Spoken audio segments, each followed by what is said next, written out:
आज अपना घर वृद्धाश्रम में आना हुआ है और इससे पहले भी वर्क संस्था आपसे मुलाकात करके गई थी।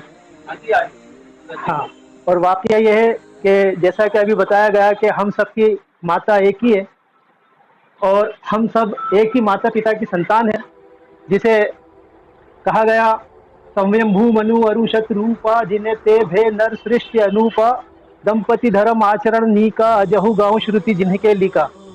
ये वो संयंभू मनु और उनकी पत्नी शत्रुपा जिससे इस अनुपम सृष्टि की शुरुआत हुई, हम सब गोया के उसी की संतान है, उसी की औलाद है। इंसान जब संतान को पालता है तो बहुत प्यार से पालता है। जब वो छोटा होता है तो जब वो पूछता है कि पिताजी वो क्या है, तो बाप कहता है बेटा वो कौवा है। फिर वो पूछता है कि पिताजी वो क्या है, फिर बाप कहता है बेटा वो कौवा है। फिर वो बच्चा पूछता है पापा वो क्या है, फिर वो बाप कहता है कि बेटा वो कौवा है। 10 बार भी अगर वो बच्चा पूछता है तो 10 बार वही पिता बहुत ही प्यार से या माता बहुत ही प्यार से कहती है कि बेटा वो कौवा है। और फिर वही बेटा जब जवान होकर सीना तान कर माता पिता के सामने खड़ा हो जाता है, या अगर वो कहीं जा रहा है, बाइक निकाल रहा है और पिताजी ने पूछ लिया कि बेटा कहाँ जा रहा है, तो कहेगा कि बाजार जा रहा हूँ। और दोबारा पूछ लिया कि पिताजी ने कि बेटा कहाँ जा रहा है, तो वो कहेगा क्या तुम्हें सुनाई नहीं देता कि मैं बाजार जा रहा हूँ। और तीसरी बार अगर पूछ लिया तो आपको मुझे बताने की जरूरत नहीं है कि वो किस तरह आपे से बाहर हो जाता है। ये क्यों होता है? क्योंकि उनकी परवरिश हमने उस तरह से नहीं की, उनको हमने माता पिता के अधिकार नहीं बताए, हमने उनको अपने गॉड के, अपने ईश्वर के, अपने मालिक के अधिकार नहीं बताए। और मालिक का सबसे बड़ा अधिकार यह है कि मालिक कहता है कि मैं भूखा था, तूने मुझे खाना नहीं खिलाया। मालिक कहता है कि मैं प्यासा था, तूने मुझे पानी नहीं पिलाया। हम कहते हैं कि मालिक ए ईश्वर तू तो, तेरी कोई काया नहीं है, तुझे भूख नहीं लगती, तुझे प्यास नहीं लगती।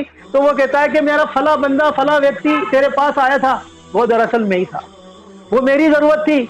फला व्यक्ति तेरे से वो मांग रहा था तो वो मैं ही था। तो अगर आज कुछ लोग ऐसे लोगों के पास जाकर अगर कोई काम कर रहे हैं तो वो कोई बड़ा एहसान नहीं कर रहे हैं। या आप लोग अगर यहाँ पर हैं तो ये हमारी खुशकिस्मती है कि हम आपका ध्यान रखें, हमारे इतने माता पिता हो जाएंगे, हम आपकी संतान हैं, हम आपके भाई हैं।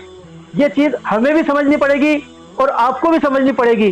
तो आप सबसे पहले तो एक ईश्वर की शरण में, सत्य प्रभु की शरण में आना चाहिए। एक ईश्वर, एक परमात्मा, परम ब्रह्म ईश्वर जिसको कहते हैं कि एकम ब्रह्म दिव्यते नास्ते नहना नास्ते किंचन, या वो परमेश्वर वो एक ही है, वो दूसरा नहीं हो सकता। ये चीज हमें समझना चाहिए।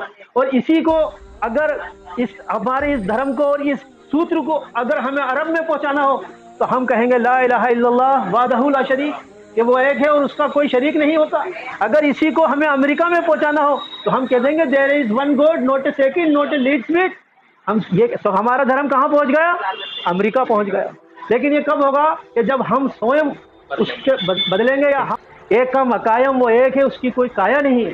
ये चीज हमें समझनी पड़ेगी। आपका जीवन इस वक्त मैं ये समझता हूँ कि बहुत ही अच्छा है, आप एकांत में है, कोई परेशान करने वाला नहीं है। थोड़ा सा गौर और फिक्र ईश्वर की तरफ हम करें, ईश्वर से हम लो लगाएं। वो हमारी परेशानियों को हमसे ज्यादा समझता है और उसने उसका सॉल्यूशन भी रखा है। हम सब इस धरती पर परीक्षा दे रहे हैं। आप इस तरह परीक्षा दे रहे हैं, हम इस तरह परीक्षा दे रहे हैं, हम सब परीक्षा दे रहे हैं। विनती यह है कि हम परीक्षा में फेल ना हो जाए, लिहाजा हमें उस प्रभु की शरण में आना है। बहुत बहुत शुक्रिया।